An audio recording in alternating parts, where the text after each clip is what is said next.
Class 12th business studies chapter हम कर रहे थे मैनेजमेंट और पार्ट नंबर 2।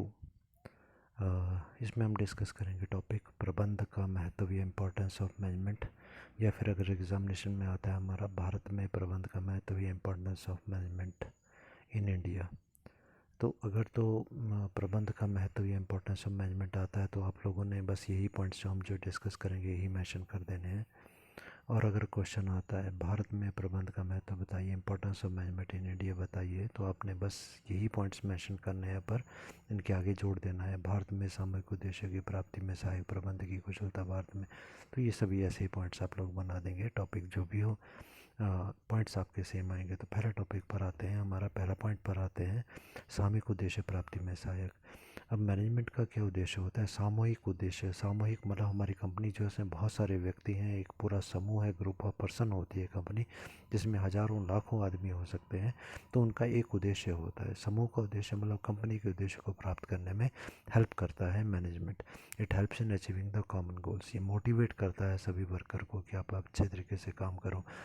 ये ट्रेनिंग देता है सभी वर्कर को ताकि अच्छे से रिजल्ट आए और हमारे उद्देश्य को हम लोग आसानी से प्राप्त कर सकें।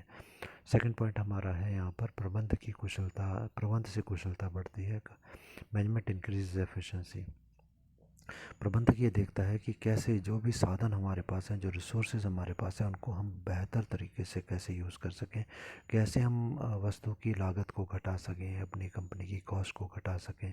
इसका हमेशा ध्यान होता है बाहर के वातावरण पर कौन सी चेंजेस मार्केट में आ रही हैं, उन चेंजेस को ये अपनी नज़र में रखता है और उसके अकॉर्डिंग कंपनी को चलाता है। इससे मैनेजमेंट संस्था की कुशलता को बढ़ाती है। थर्ड पॉइंट है प्रबंध गतिशील संगठन तैयार करता है। It's creates dynamic environment.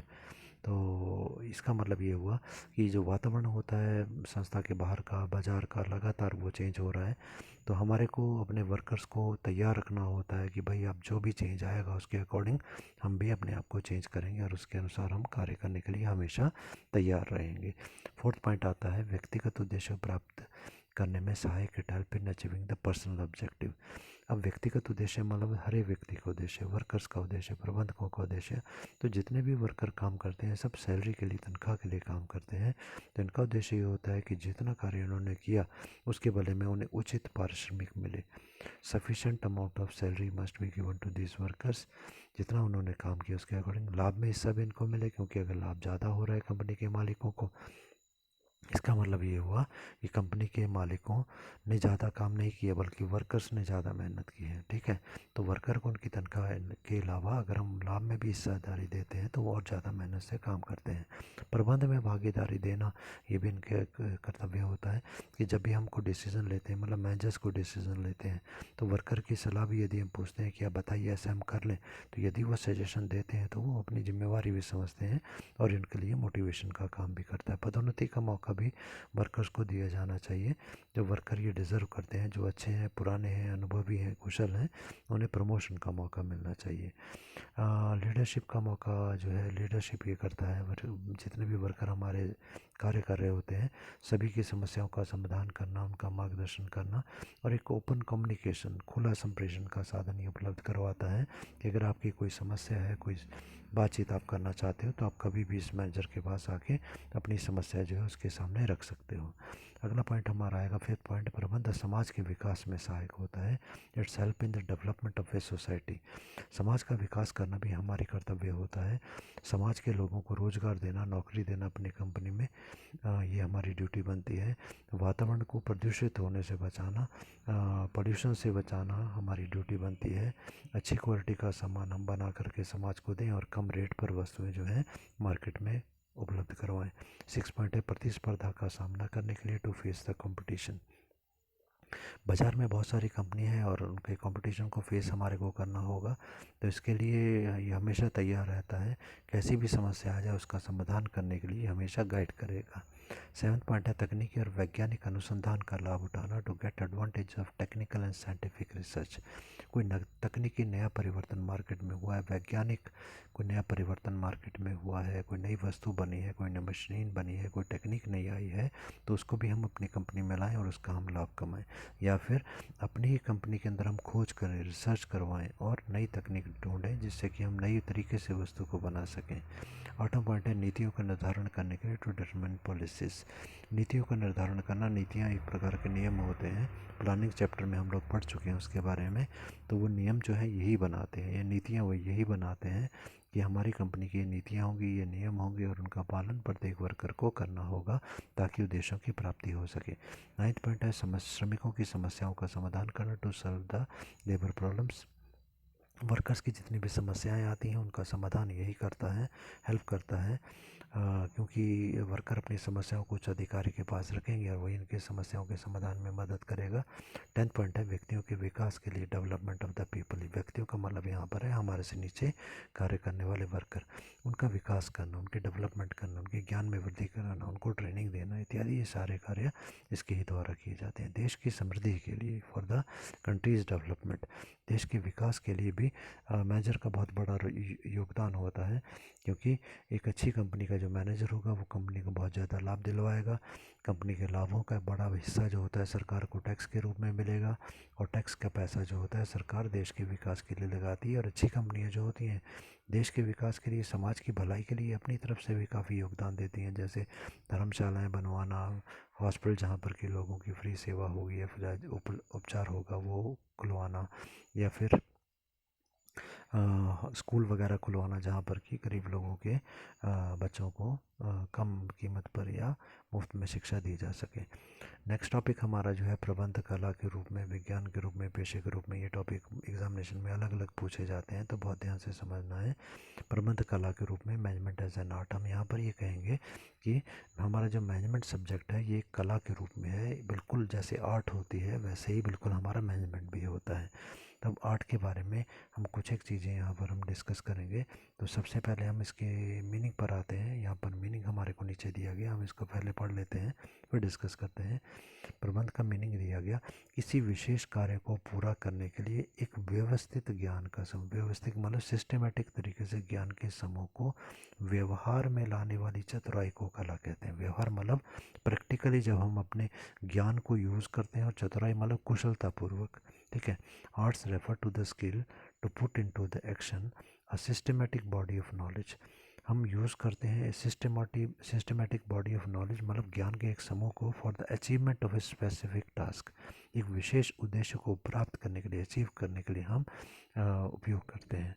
Definition आप इसकी याद कर लें, जिया टेरी की परिभाषा दी गई है, चातुर्य के प्रयोग से, चातुर्य मतलब कुशलता, चतुरता, चातुर्य कुशलता के प्रयोग से इच्छित परिणाम प्राप्त करना ही कला है। इच्छित मतलब जो हम चाहते हैं, जिसकी हमारी इच्छा है, जो हमारा उद्देश्य है। ठीक है।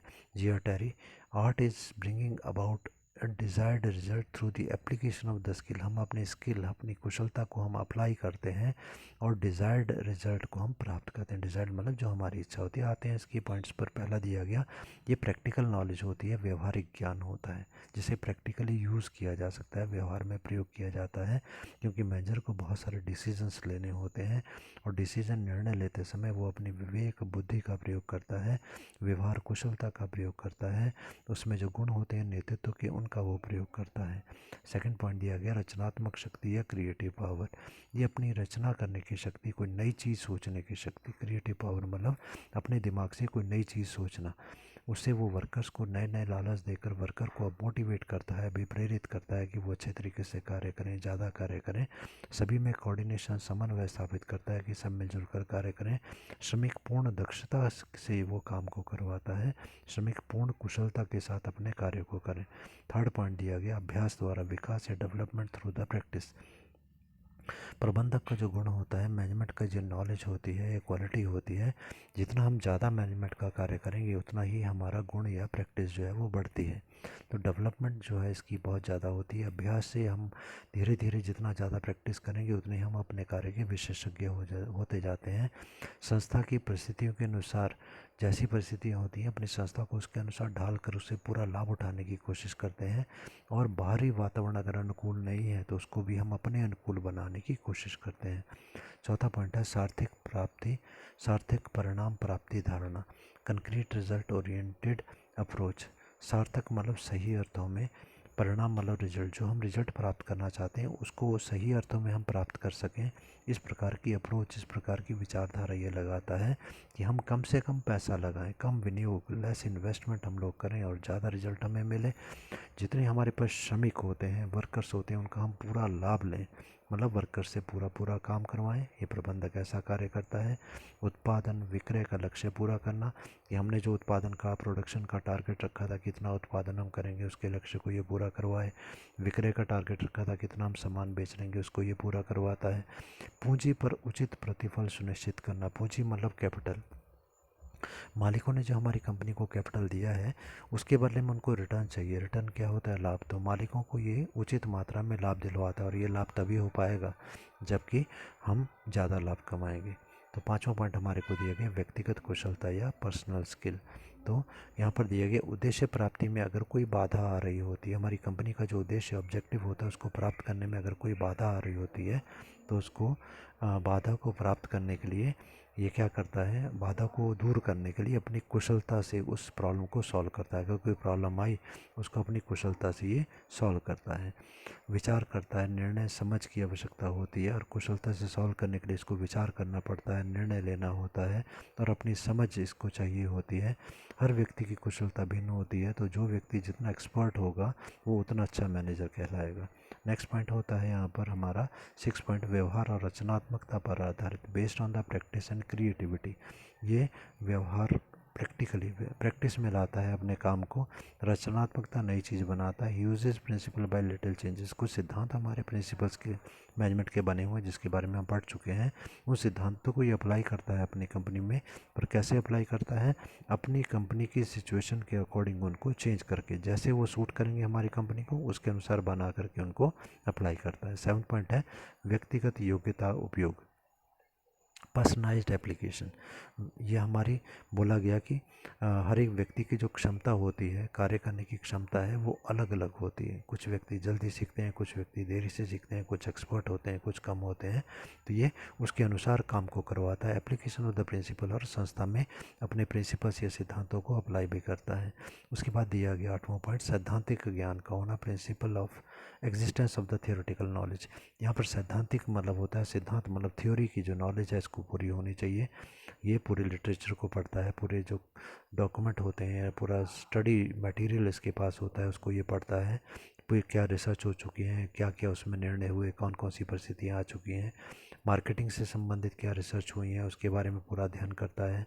ह्यूमन रिसोर्स मैनेजमेंट, मानव संसाधन प्रबंध के बारे में स्टडी करता है।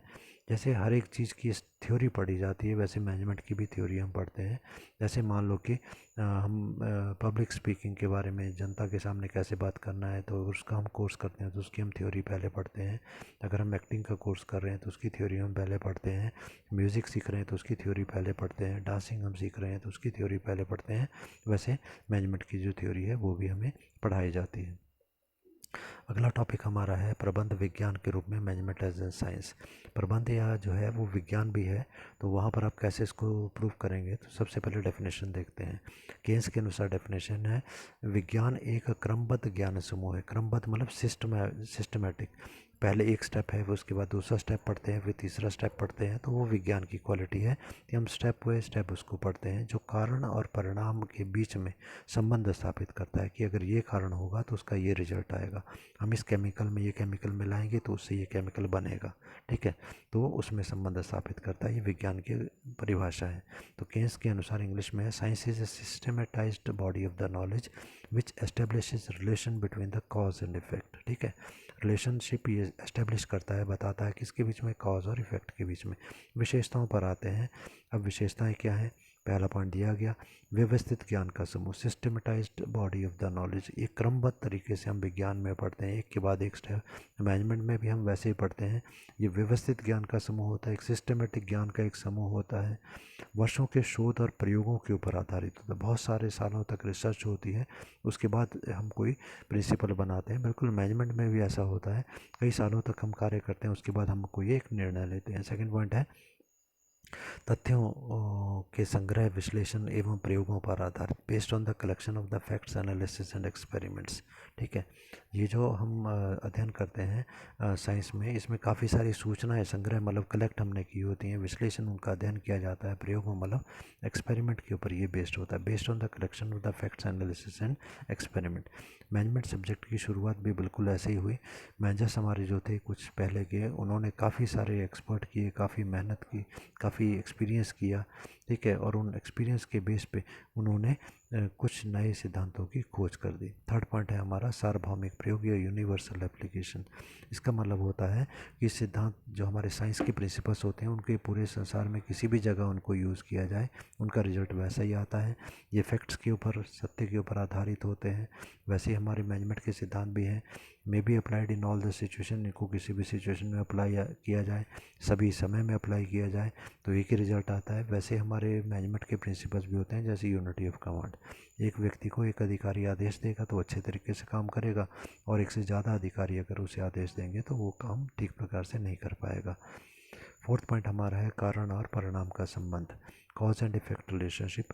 Poor plant layout results in less production. हमारे को ये दिया गया, अगर हमने मशीनों को सही प्रकार से नहीं लगाया, वो एक दूसरे के मार्ग में बाधक हो रही हैं, तो उससे हमारा उत्पादन जो है वो कम हो जाता है।